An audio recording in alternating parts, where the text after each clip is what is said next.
안녕하십니까. 김군의 마음TV 김원장입니다. 수치심에 대해서 연속적으로 또 말씀을 드리는데요. 성경에 아담과 그 아내가 벗었으나 부끄럽지 아니하더라. 그런데 벗었으므로 두려워하여 숨었나이다. 이런 또 구절이 나옵니다. 아담과 하와가 벗었기 때문에 두려워했다. 그래서 숨었다. 포장했다 이런 뜻이거든요. 위장했다, 감추었다, 비밀을 유지하려고 했다 그런 뜻입니다. 그러면 왜 이렇게 아담과 하와가 처음에 순진무구로 시작해서 이렇게 나무 뒤에 숨을 정도로 수치심이라고 하는 부끄러움이 찾아왔을까요? 부끄러움이 찾아오게 되었을까요? 이겁니다. 처음에 부끄럽지 않은 상태는 순진무구 상태라고 말씀을 드렸습니다. 깨끗한 상태, 선의 상태, 있는 그대로 내놓아도 꺼리낌 없는 상태였습니다. 그런데 숨었다는 얘기는, 벗었으므로 두려워하여 숨었다는 얘기는 포장입니다. 은폐, 위장의 상태입니다. 정직하지 못한 겁니다. 자신을 감춘 것입니다. 숨기는 것이죠. 무엇으로 포장할까요? 포장의 종류는 많습니다. 어떤 사람은 돈, 명예, 권력, 외모, 여러 가지 자신이 포장하고 싶은 여러 가지 포장지는 많이 등장합니다. 자신의 모습을 드러내기 힘들어서 포장하고 감추는 모습, 그게 인간의 모습이 돼버리고 말았습니다. 겉으로 보기에는 아름답지만 그 속에는 숨어있는 현실입니다. 그것은 그만큼 그가 현실적으로 순진무구하지 못하다 이런 얘기를 말씀하고 있는 것입니다. 심리학에서는 이 수치심, 부끄러움의 원인이 어디서 온다고 말하고 있는가 하면 이것은 가족관계의 역기능에서 온다고 말씀하고 있습니다. 부끄러움의 원인, 수치심의 원인을 가족관계에서 찾아봅니다. 그래서 부모가 양육의 문제, 양육을 제대로 하지 못하고 어려서부터 자존감을 주지 못했기 때문에 이런 수치심의 원인이 왔다. 그리고 그 수치심 때문에 인간은 그 결과물은 중독에 빠지거나 성격장애를 갖거나 또 편집증을 갖거나 또 여러 가지 다양한 신경증을 갖거나 심리적인 질병이 증상으로 찾아온다고 말하고 있습니다. 그러나 성경에서는 순진무구, 순수가 사라져서 수치심이 발생했다라고 하는 것과는 사실은 이 심리학 이론과는 정반대되는 이야기지요. 심리학에서는 순진무구에서 찾지 않습니다. 가족관계에서 찾습니다. 단지 심리학에서는 하나님의 차원, 하나님과의 관계에서는 이 수치심의 문제를 보려고 하지 않고 인과관계, 그러니까 부모와 자녀의 관계, 가족관계, 이런 것에서만 분석하고 있는 것이죠. 그러나 본질적인 면에서 찾고자 하는 것은, 본질적으로 수치심은 진리를 떠난 인간이 죄 중에 거하면서 그들에게 찾아오는 손님과 같은 것이죠. 이 인간들이 자신이 이렇게 벌거벗었다는 사실, 창피한 거죠. 알게 된 것은 이 자신 안에 뭔가 악이 들어왔다는 것을 느낀 겁니다. 죄가 있다는 사실을 본 겁니다. 깨달은 겁니다. 그래서 벗었다는 의미는 하나님을 떠난 인간들이 자기 자아에 집착한 상태입니다. 집착한 상태. 하나님 없이 자신의 자아를 위해서 살다가 자기 만족에 사로잡힌 상태입니다.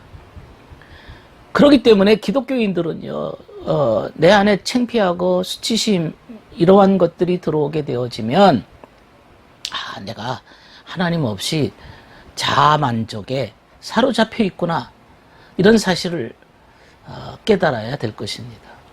자기한테 몰입하고 자아에 집착하고 그저 세상의 도취에 있다가 진리를 떠나서 인생을 살게 되어지고, 진리를 떠나게 되어지면 선한 모습이 사라지고, 선한 모습이 사라지다 보니 수치심이 들어온 거죠. 또 어떤 경우는 자신만이 진리를 갖고 있다라고 또 자부하는 사람도 있습니다. 진리를 마치 자기 것인 양, 자기가 최고의 진리를 가지고 있다고 자부하는 사람도 있어요. 교만하죠. 이런 사람도 역시 이것이 내 것이라고 하는 자아몰입의 상태입니다. 교만한 상태입니다. 이런 자도 역시 총명한 상태에서 벗어난 거죠. 자아에 집착한다고 하는 것은 그야말로 지혜가 없는 상태입니다. 왜냐하면 지혜라고 하는 것은 하나님의 것이기 때문에, 하늘의 것이기 때문에, 위로부터 내려온 것이기 때문에 자아에 집착한다고 하는 것은 그만큼 지혜가 없는 상태입니다. 그러니까 결국에는 악에 빠질 수밖에 없습니다.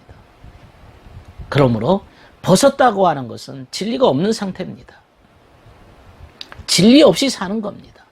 자아 몰입에 빠져서 사는 겁니다. 그래서 성경의 요한계시록 16장 15절에 이런 말이 있습니다. 누구든지 깨어서 자기 옷을 지켜 벌거벗고 다니지 아니하고 자기의 부끄러움을 보이지 아니하는 자는 복이 있다. 자기가 벌거벗고 다니고 있습니다. 그리고 창피한 상태에 놓여져 있는데도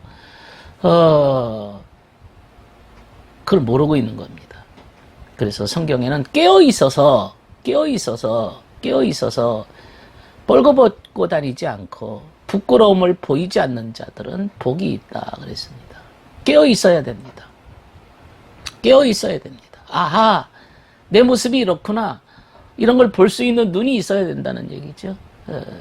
인간이 벌거벗고 다니면 어떻게 됩니까? 이 벌거벗음의 수치, 벗었다는 것에 대한 수치는 성경에서는 진리 없이 산다 이런 뜻입니다. 진리가 없기 때문에 어떻게 될까요? 비진리가 들어오고 악이 들어오고 그야말로 지옥의 요소들이 들어오게 되는 겁니다. 이런 악이 들어오기 시작하면 이 악이라는 게 한번 들어오면 너무 질기고 거머리 같아서 잘 벗겨지지 않습니다. 진리가 없이 들어왔던 이 악의 모습은 진리가 있어야만 쫓겨나는 거죠. 진리가 있어야 됩니다. 그런데 어떤 사람은 본인이 진리가 없이 살면서도, 악 가운데 살면서도, 죄 가운데 살면서도 자신은 최고로 잘 믿는 것처럼 내가 수준 높은 사람이야 라고 행세하는 사람도 있습니다. 이게요, 오늘날의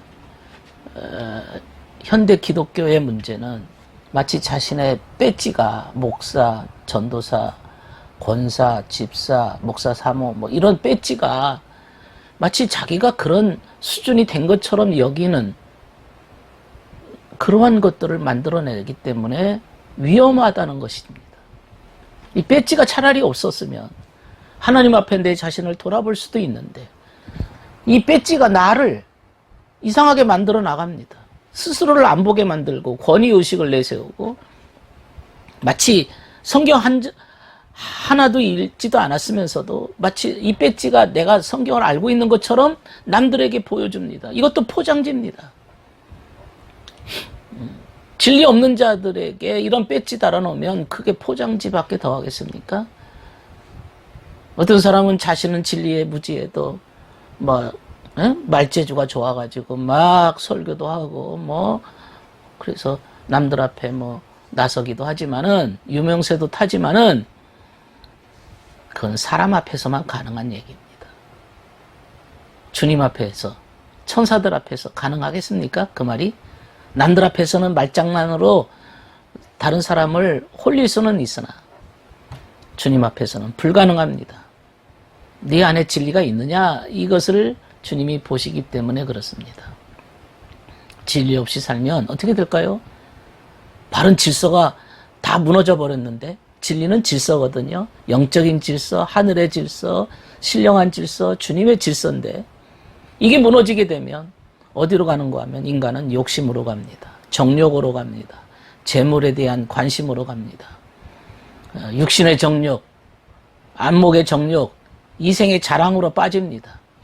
이게 다 땅에 속한 것이고 세속적인 것이고 진리가 없는 모양입니다. 이것은 영적인 마음을 질식시켜버리고 하늘과는 멀어지게 되고 세속적인 정욕에 가득 차서 내 마음속에 천사는 떠나가고 악령이 찾아옵니다. 결국에 불쌍한 영혼이 되는 것이지요.